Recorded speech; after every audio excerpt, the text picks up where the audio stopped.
Muy buenas tardes. Agradezco la invitación a este simposio. Espero que sea un tiempo de compartir experiencia y que todos podamos nutrirnos y aprender de estos temas que son tan interesantes. Mi tema es el dolor pélvico crónico, el desafío del manejo, o más bien dicho, desde la mirada del dolor, porque eso es lo que yo puedo aportar.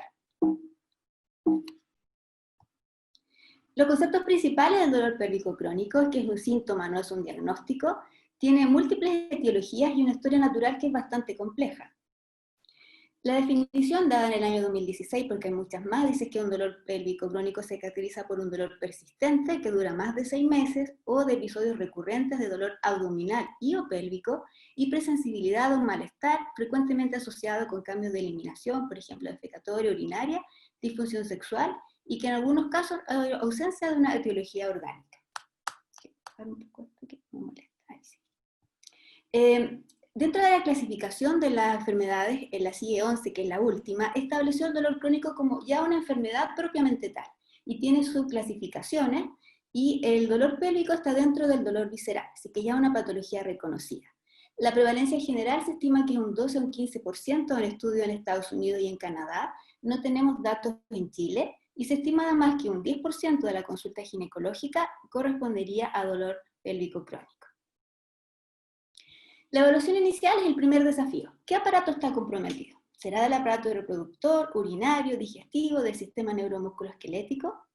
Hay múltiples causas, además, en cada uno de estos sistemas. Por ejemplo, las más comunes dentro de la urología son la cistitis intersticial, el síndrome de vejiga dolorosa, de la ginecológica la endometriosis, por lejos la más frecuente, la vulvodynia, que tiene unos componentes bien importantes que vamos a ver un poco en esta presentación, gastrointestinales, por lejos el más frecuente, el síndrome de colon irritable, pero otros síndromes que pueden ser tan discapacitantes como los síndromes de dolor anorrectal, y también dentro de la esfera psicológica. Pero más aún, ¿será este cuadro que me consulta mi paciente, estará dentro de un cuadro de sensibilización central? Ya hay gran evidencia de que patologías de dolor pélvico crónico como vulvodynia, endometriosis, cistitis intersticial coexisten con otros cuadros dolorosos. Si hacemos una anamnesis ampliada de nuestros pacientes, como fibromialgia, migraña crónica, cefalea, etc., se pueden coexistir. Y además, estos mismos estímulos nociceptivos, por ejemplo, de una cistitis intersticial, si se van cronificando en el tiempo, pueden dar procesos de amplificación que vamos a presentar un poco también, y a su vez desde el centro, desde áreas centrales de cerebro y médula, amplificar todos estos procesos dolorosos y tener, por ejemplo, dolor en otras áreas. ¿Qué es la sensibilización central? ¿Por qué es tan importante cuando hablamos de una paciente con dolor? Acá lo más importante es cuando el estímulo se hace persistente. No somos capaces de dar solución, no encontramos la causa, etc.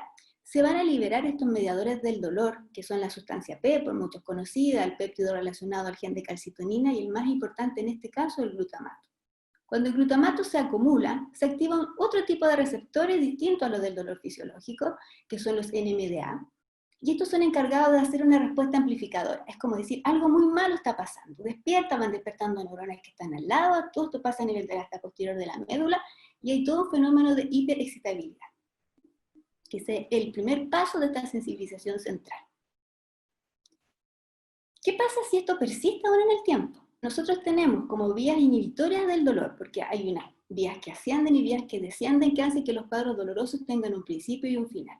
¿Cuáles son estas vías inhibitorias? Las más importantes, porque hay muchas más, son el sistema GABA-glicina, los opioides endógenos, la interneurona encefalínérgica y uno de los más importantes en dolor crónico, el sistema de serotonina y noradrenalina. Entonces, inicialmente hay lo que yo le digo a los pacientes como un agotamiento de sus neurotransmisores inhibitorios del dolor. Entonces ya empieza todos los fenómenos de subida a ganarle a los fenómenos de bajada o de inhibición del dolor.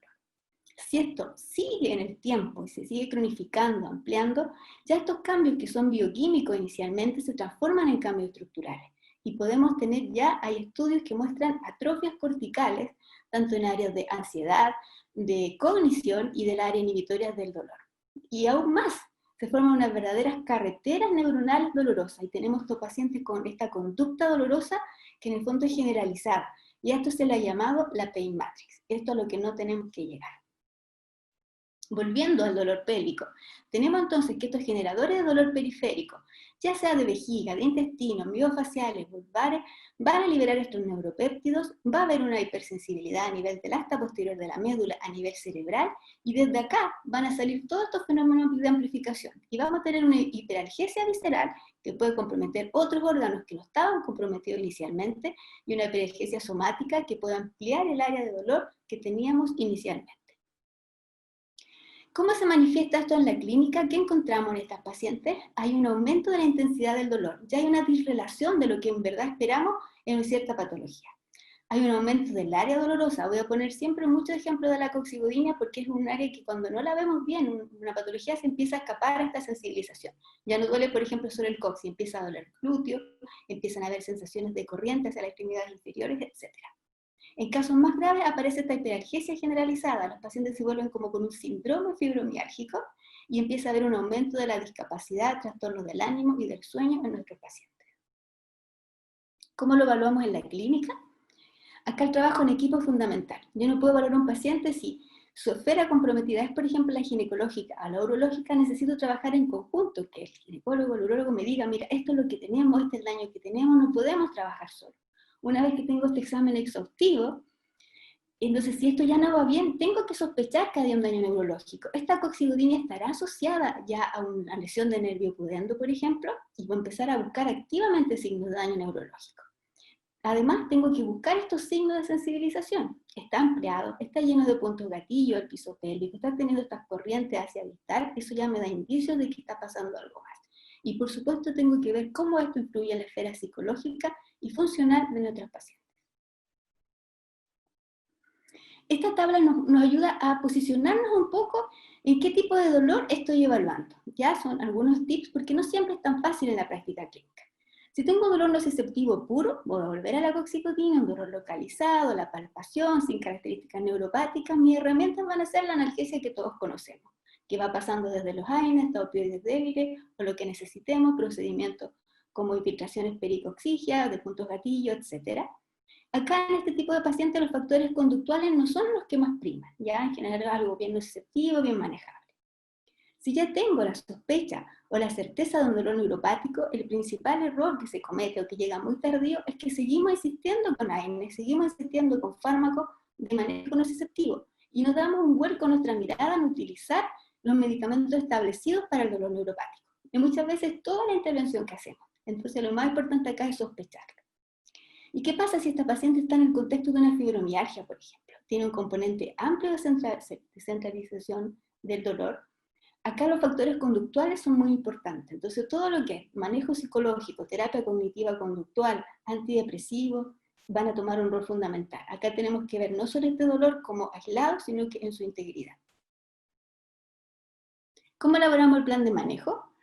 Siempre por pilares, el pilar médico, donde tenemos medicamentos, procedimientos, bloqueos, cirugías, el área psicológica, donde la terapia conductiva conductual, mindfulness y manejo del estrés son los pilares fundamentales, y la terapia física y de rehabilitación, sin las cuales no podemos trabajar. En el 2015, la doctora Donna Hoffman hizo este planteamiento para el dolor pélvico crónico. Ella hablaba de tratar los generadores periféricos específicos de cada patología, pero siempre ir a la búsqueda activa y al tratamiento de estos generadores de dolor central. Y vamos a hablar más adelante de algunos modelos donde esto se ha estudiado y hay esta evidencia que nos avala para manejar este tipo de patología. ¿Qué nos dice la evidencia? En cuanto a fármacos para el manejo del dolor pélvico, la mayoría son extrapolados de otros cuadros dolorosos crónicos. Sí hay una evidencia importante de gabapentina y pregabalina como efectiva, y de los AINES cuando un dolor inflamatorio, por ejemplo pélvico o dismenorrea, tiene una evidencia como específica en dolor pélvico, pero en general son extrapolables de otras patologías. Por lo tanto, no tenemos un apoyo sustancial de la evidencia, y que eso pasa en muchos cuadros dolorosos. Entonces, ¿cómo lo hemos abordado durante los últimos 10 años? A través de este enfoque de la neurobiología del dolor. Y nuevamente tenemos que centrarnos dónde está el dolor de nuestro paciente. Y acá tenemos, por ejemplo, nuevamente volver a coccidioidia, dolor localizado, nociceptivo, nuestras principales herramientas, los AINES, los bloqueos, lidocaína tópica, etc. Ahí potenciamos, lo que no significa que podamos hacer mezcla de otros fármacos, pero como ese es nuestro primer approach. Si veo que ya hay una amplificación, tal vez no generalizada, sin compromiso del ánimo ni del sueño, mi principal herramienta acá son los anticonvulsivantes, pregabalina y gabapentina, Y además utilizamos acá los tricíclicos porque lo usamos en dosis bajas. Recordemos que no estamos utilizando dosis de amitriptilina para depresión, que son arriba de 75 miligramos en general. Nos manejaban dosis de 12,5, 25, donde queremos solamente un bloqueo de canales de sodio a nivel de estos nervios periféricos. Si nos encontramos a una paciente con signos de gran sensibilización, entonces nuestras herramientas van a ser todas más, como ya dije, de la feria cognitiva, terapia cognitiva conductual, acupuntura, cannabinoides que tienen algún rol acá, y principalmente el manejo con antidepresivos, que sabemos que dentro de todo el pool de fármacos, los antidepresivos duales son el gol estándar en este grupo de pacientes.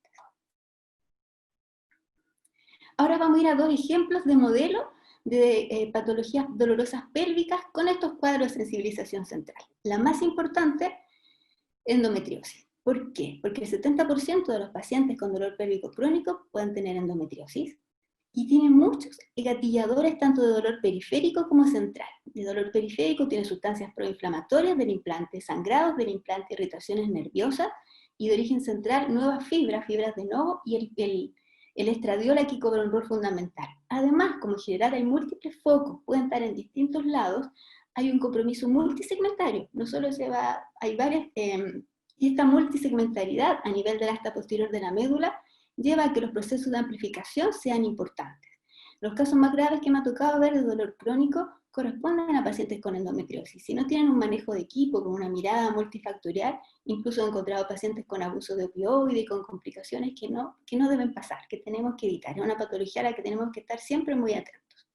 Entonces la doctora Hoffman plantea el tratamiento estándar con supresor hormonal, el Mirena, quirúrgicos cuando sea necesario, pero siempre buscando y tratando los gatillantes del sistema nervioso central, utilizando antidepresivos cuando corresponda, gabapentina, pregabalina, terapia conductivo-conductual, mindfulness y todas las herramientas que tenemos para esta área de la sensibilización. Otra patología que ha sido descrita bastante dentro de este contexto es la vulvodynia y la vestibulodynia, que este disconfort, que cuando lo describen como quemante, ya nos tiene que hacer parar las antenitas de que pueda haber algo más. Ya se descarta siempre una patología. Tenemos acá un algoritmo de que ustedes lo conocen mejor que yo, con la betametasona tópica, lidocaína, muchos agentes que se trata, pero se ha estudiado que todo este estímulo, ya sea por esta disbacteriosis o por hongo, lo que provoca como esta irritación de este tejido vulvar, va a generar una sopa inflamatoria que va a empezar a dañar las terminaciones nerviosas en esa zona. Hay una upregulation, o sea, hay una baja del umbral doloroso, estímulos como pasar el cotonito, como la lodinia, se vuelven dolorosos. Entonces se habla de que este dolor nociceptivo se transforma en neuropático. ¿Y cuál es la ventaja de conocer esto y de buscarlo precozmente? Que si iniciamos un tratamiento, ya sea con amitriptilina o pregabalina o imipramina y gabapentina, algún tricíclico, más un gabapentinoide en dosis bajas, se habla de dosis de 12,5 de amitriptilina y de pregabalina de 37,5, hay un 80% de buena respuesta en estos cuadros que no responden al tratamiento ginecológico habitual. Y en este cuadro, que está asociado también a pensamientos errados, a disfunciones sexuales, viene todo el enfoque en el manejo cognitivo-conductual, en la terapia psicológica de su vida y afectividad sexual, y las creencias negativas. Acá siempre el grupo que a mí más me preocupa, los pacientes que llegan con ideas fijas, por ejemplo, en que la cirugía va a ser su solución. Esa paciente tenemos que hacer un abordaje integral porque sabemos que muchas veces esto puede ser más deletério. Esta es un poco la pregunta que hablamos, que el dolor miofascial para mí siempre es la punta de un iceberg, salvo que sea un punto gatillo primario, que cede a la compresión, a la terapia manual, a un par de infiltraciones, si siempre es recidiva o es refractario a los tratamientos, tenemos que pensar en que es la respuesta a un cuadro de sensibilización central, ¿ya? Y tratarlo en su conjunto, o sea, investigar qué está pasando, que hay una hipertonía en este piso pélvico. Y es distinto a los puntos tender de la fibromialgia, porque tender es cualquier punto doloroso. Puede ser un entesitis, cualquier cosa, un tender, o los puntos dolorosos de la fibromialgia, y eso no se infiltran y no responden al tratamiento con aguja seca o a los tratamientos. Ser cuidado en la indicación de toxina botulínica, nunca de primera línea, sobre todo tiene que haber un buen enfoque previo antes de intentarlo, porque puede crear otros desbalances musculares e incluso incontinencia. En relación al nervio pudendo, la clínica y la sospecha. Acá lo más importante es sospecharlo. Ya si no lo buscamos, no lo vamos a encontrar. Buscar el TIMER, buscar el Pinch and Roll y seguir los criterios que son clínicos. Y aquí también me quiero detener. ¿Y qué pasa con el electrodiagnóstico? Ya que muchas veces lo tenemos como nuestro caballito de batalla. Puede salir normal y tener alteración de fibras finas y no nos va a dar resultado y la paciente igual tiene neuralgia del pudendo. Es un examen que es doloroso, es un área que es delicada, en pacientes que han tenido, por ejemplo, historias de abuso, tenemos que ser muy cuidadosos cuando lo indicamos. Y en algunos casos sirve, sobre todo cuando pacientes llevan años que le han dicho que no tienen nada, y tener un documento que les diga que tiene algo ya les quitó la mitad de los síntomas. Pero cuando no está eso, podemos obviarlo, porque en verdad si sale negativo puede tenerlo, y hay muchos falsos positivos y falsos negativos. Siempre tener un examen de imagen así para descartar tumores, compresiones y otras cosas, y cada vez está tomando más fuerza la neurografía por resonancia magnética. Hemos tenido conversaciones con los radiólogos de la clínica que están trabajando algunos protocolos que vienen de la India y de otros lugares para tener también acceso a estas neurografías que nos podrían ayudar más, dar más luces en el diagnóstico de esta patología. Otra consideración importante en la neuralgia del pudendo es que los bloqueos aparecen en los criterios de Nantes como diagnóstico terapéutico, por lo tanto su rol, a mi juicio, tiene que ser precoz. Si tenemos una paciente con la certeza o muchos signos de que sí tenemos una neuralgia del pudendo, el bloqueo puede ser diagnóstico y a la vez delirio de nuestra paciente. Entonces acá no queda como en otras patologías como al final, hay que darle una mirada más precoz. ¿Qué hay de evidencia en cuanto al intervencionismo en estas patologías? Bueno, como esto es una patología muy amplia y estoy tratando de las que hayan habido más avances en el último tiempo, sí, ya hay más evidencia, algunas series de casos un poco más importantes sobre qué intervencionismo nos serviría. Y nuevamente, para elegir de intervencionismo, necesito saber a dónde va la sensibilización en mi paciente. Si tengo una neuralgia del pudendo izquierdo, por ejemplo, localizada, clarita, haré un bloqueo de nervio pudendo izquierdo. Si es bilateral, bilateral. Si ya tiene un compromiso, por ejemplo, perirrectal, compromiso simpático, tengo que agregar el ganglio impar, ¿ya? Porque si no mi tratamiento va a quedar corto. Ya veo que está amplificando, entonces necesito ir un poco más allá. Si estos bloqueos tienen una buena respuesta, pero duran poco, está tomando fuerza también la radiofrecuencia. Hay varios estudios en radiofrecuencias de raíces sacras, radiofrecuencias del nervio pudendo, todavía no está tan claro en el ganglio impar. Hasta ahora se hacen alcoholizaciones, yo soy cuidadosa con las alcoholizaciones porque pueden dejar dolor por desaferentación, entonces esas decisiones se tienen que tomar ya mucho más estudiadas y en conjunto. Pero tenemos una herramienta que no tenemos que olvidar y ya a estas alturas de la evidencia debería ser pensada de forma precoz. Y para ir terminando, porque tengo 15 minutos y me queda uno, ¿cuáles serían las consideraciones finales de esta pequeña pincelada? Porque este es un mundo. Si tenemos dolor desproporcionado, pensar en sensibilización central. Siempre considerar la coexistencia de síndromes dolorosos. El paciente nos puede preguntar por vulvodynia, pero vamos examinando, preguntando y van apareciendo colon irritable y otras patologías. El dolor pélvico crónico puede tener generadores tanto periféricos como centrales. La educación en la fisiología del dolor crónico puede ser en sí una estrategia terapéutica. Tengo pacientes que con solo saber lo que tenían, el dolor se fue, sin fármacos, solo con un poco de terapia psicológica.